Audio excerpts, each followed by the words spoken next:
J'ai l'impression quand même qu'il y a un consensus chez les Français, c'est-à-dire d'agir fermement contre le narcotrafic, de frapper fort, très fort, comme on peut frapper fort, très fort dans la lutte contre le terrorisme islamiste. Et c'est vrai que aujourd'hui, vous avez un ministre de la Justice, anciennement ministre de l'Intérieur, qui a eu cette formule et qui a parlé de narcoterrorisme. Et les Français, je pense, sont attachés à cette sémantique-là. Ce qui me surprend aujourd'hui, et ça va être très intéressant ce qu'on va vivre dans les prochains jours, les prochaines semaines, parce que c'est bien de se mobiliser cet après-midi lorsqu'on est élu. Mais ensuite, ça va être quel va être votre discours, monsieur le député, monsieur le sénateur, monsieur le maire. Qu'est-ce que vous allez dire quand on va proposer une loi extrêmement ferme sur le narcotrafic? Est-ce que vous allez dire dépénalisation? Est-ce que vous allez dire la consommation, il y a des consommations de drogue douces, il faut peut-être les revoir? Est-ce que vous allez dire aussi non, il va peut-être falloir mettre l'état d'urgence dans les villes qui sont touchées par le narcotrafic? Est-ce que vous allez dire non, il ne faut pas armer fermement les policiers ou même une force spéciale pour lutter contre le trafic de drogue? Ça va être vraiment très très intéressant les prochaines semaines qu'on va vivre, Alexandre Devecchio.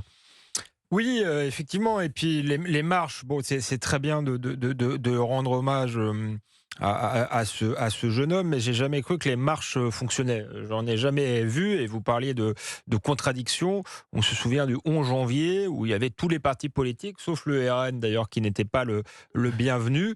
Donc là, ils étaient tous unis contre le terrorisme. Et quand il s'est agi de combattre ce qui était à l'origine du terrorisme, c'est-à-dire l'islamisme, le communautarisme, là on a bien vu qu'il y avait de fortes divergences et qu'il y avait même des gens qui pactisaient avec les islamistes. Donc on verra si c'est la même chose effectivement avec le trafic de drogue.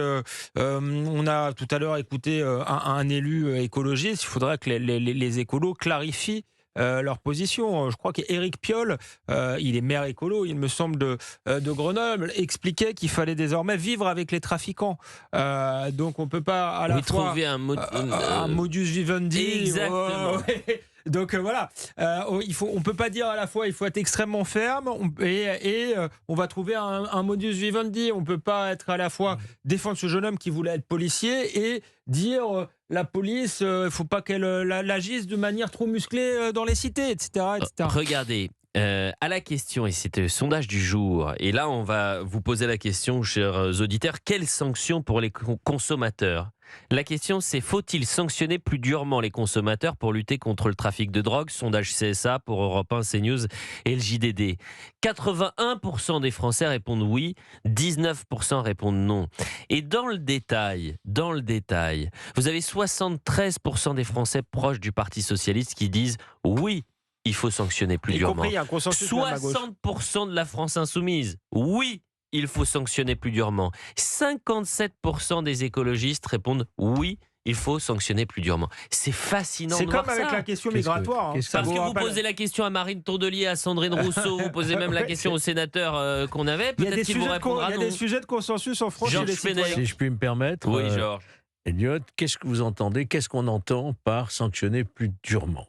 Étant précisé que la loi, oui, allez-y. La loi prévoit déjà pour le simple usage une amende forfaitaire. 1 an d'emprisonnement. Oui. La loi prévoit 1 an d'emprisonnement et 3 500 € d'amende. Faut faire appliquer la loi. Voilà. Déjà ça remonte déjà à 1970, cette loi, c'est pour vous dire.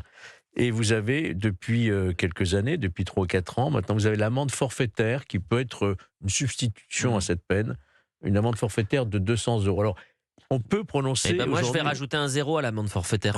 Alors, moi, ce que je mais pense. ils sont pas recouverts. Ils les payent pas. Vous allez les faire payer. Nous, on préférait des courtes peines, vous voyez. On préférait plutôt. Axel Ronde, si vous ne payez pas vos impôts, vous inquiétez pas qu'on va les retrouver. Oui, mais les délinquants, malheureusement, non. Juste, on est un tout tout petit. Finir, bon. Si, cher Georges, mais parce que Frédéric Saliba est avec nous, il est journaliste spécialiste du crime organisé, et je sais qu'il est pressé. Je vous présente mes excuses, cher Frédéric. C'est vrai que c'est plus agréable de vous avoir en plateau, mais on vous a déjà par téléphone et c'est une très bonne chose. Tiens, sur les avec grand plaisir. Vous êtes le bienvenu dans le studio d'Europe 1. Là, on se pose la question, quelles sanctions pour les consommateurs? Vous qui connaissez bien l'Amérique latine, l'Amérique du Sud, c'est quoi le type de sanctions qu'il y a pour les consommateurs de drogue là-bas?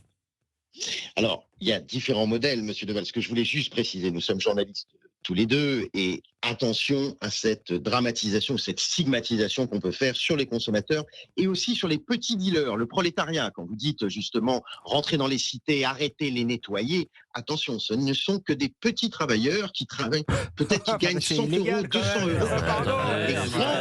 Excusez-moi, ils sont salariés. Et ils se tirent dessus, ils s'entretuent. Laissez-moi juste finir, si vous permettez. Je suis juste journaliste, moi je suis observateur. Bah non, mes parents étaient commerçants, c'était des petits travailleurs, oui, ils se levaient tôt le matin pour travailler légalement et payer leurs impôts. On ne peut pas mettre tout sur le même plan. En plus, vous dites d'un côté. Non, mais là, n'empêche pas le petit travailleur de 12 ans. Si vous permettez, il suffit de regarder ce qui se passe à l'étranger. Le problème de la France et le problème que vous commentez aujourd'hui, loin de moi l'idée de critiquer tous vos observateurs, mais je pense que ce ne sont pas des spécialistes du narcotrafic et qui sont franco-français et qui politisent ce sujet qui est très délicat. Moi, je suis très inquiet, pour être complètement honnête, après avoir passé 15 ans au Mexique. Ils ont fait toutes les erreurs au Mexique que vous êtes en train de commenter. Ils ont déployé l'armée, ils ont stigmatisé les consommateurs, ils se sont attaqués aux petits dealers. Qu'est-ce qui s'est passé? Les mafias se sont développées. Aujourd'hui, les cartels mexicains sont sans doute les plus puissants sur la planète. Ils sont présents en Europe, ils sont présents dans le territoire. La semaine dernière, une cellule a été arrêtée en Espagne de 15 personnes d'un grand cartel mexicain. Attention aux erreurs d'analyse, aux stigmatisations. Vous parliez des marches blanches. Figurez-vous qu'il y a une marche blanche au Mexique il y a quelques jours. Ce sont des milliers de gens qui se déplacent. On verra combien ils seront aujourd'hui à Marseille et dans les villes. Ce que je peux vous dire, c'est que oui, les gens veulent de la sécurité, mais pas n'importe comment. Et il est vrai que je l'ai écrit des dizaines de fois, la pauvreté fait le lit de la criminalité. Dans les quartiers nord de Marseille, vous avez à peu près plus de 30% de pauvres, ce qui sont en fait les chiffres équivalents à l'Amérique latine dans les pays où j'étais. En ce moment, il fait froid. Ce que je peux vous dire, c'est que des gens qui ne sont pas capables de payer l'électricité chez eux, vous voyez, parce que l'électricité est devenue chère, ils n'hésiteront pas à risquer leur vie à dealer dans les cités. Et ça, ce raisonnement, les gens n'arrivent pas à le faire. Je ne sais pas pourquoi, sans doute parce qu'ils politisent ce sujet. Mais vous l'avez dit vous-même, tout est politique, et même dans vos déclarations, vous êtes évidemment un spécialiste de la spécialité, mais à travers votre déclaration et l'analyse que vous en faites, il y a une part d'éditorialisation, de politisation. Bref. En tout cas, ce que je peux vous dire, chers collègues, c'est que le président mexicain manquait de légitimité. Il a été très mal élu. Il a déployé l'armée pour s'appuyer sur ce sujet. Et c'est ce que je suis en train de voir à la veille d'élections municipales. Et c'est bien ce qui m'inquiète. C'est-à-dire, apprenons des expériences étrangères et surtout. Et où est-ce que ça a marché, Frédéric Saliba?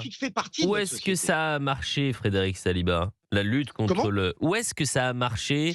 Alors, notamment en Uruguay, figurez-vous, parce qu'on parle beaucoup en Amérique latine de pays. L'Uruguay a légalisé, mais attention, le gouvernement a produit. C'est-à-dire que souvent, le problème n'est pas le problème de la légalisation. On le met comme un stigmate, alors qu'en fait, c'est le comment on légalise. Et ça, c'est très embêtant, parce qu'en fait, on est dans les grilles. Encore une fois, le crime organisé fait partie de notre société. Les consommateurs, si je peux me permettre, si vous avez des enfants, ce sont peut-être vos enfants, les consommateurs. Et donc, quand on les interviewe, je peux vous dire qu'ils n'ont pas du tout la problématique du joint du sang. Ils ne sont pas dans ces problématiques-là. Donc j'ai du mal à comprendre ce manque d'analyse, cette volonté d'opposer le répressif au préventif, alors qu'en fait on peut faire les deux. Le fait, qu'est-ce qu'ont besoin les policiers? Ils ont besoin d'effectifs, mais vous n'allez pas mettre des policiers derrière chaque citoyen. On n'y arrivera pas. Et surtout, d'autres pays n'y sont pas arrivés. Et je peux vous dire qu'aujourd'hui, au Mexique, le problème, c'est qu'ils ont voulu revenir en arrière. C'était trop tard. Aujourd'hui, les militaires sont dans la rue au Mexique. Bon, eh bien, écoutez, merci d'avoir réagi, Frédéric Saliba. C'est très intéressant d'avoir des avis différents sur ce sujet. Et vous êtes un journaliste spécialiste du crime organisé. Donc, c'est pour cette spécialité, évidemment, qu'on vous a interrogé. Vous serez le bienvenu dans le studio Europe